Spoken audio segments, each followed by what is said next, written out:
नमस्कार दोस्तों।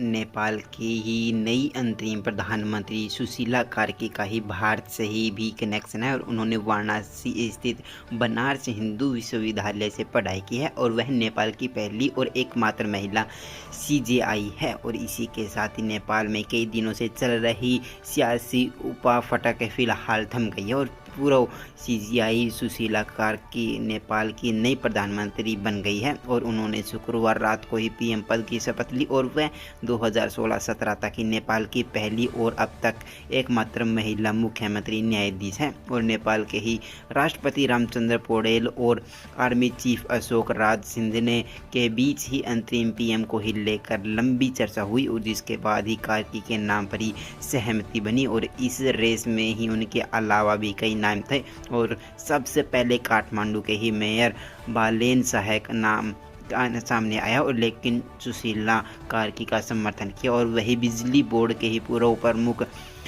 कुलमांग सिंघा ने भी काफ़ी चर्चा हुई और लेकिन आखिरकार बाजी सुशीला कार्की के हाथ लगी और सुशीला कार्की की भारतीय नेताओं से भी काफ़ी प्रभावित है और उनके मन में ही पीएम मोदी के लिए अच्छी धारणा है।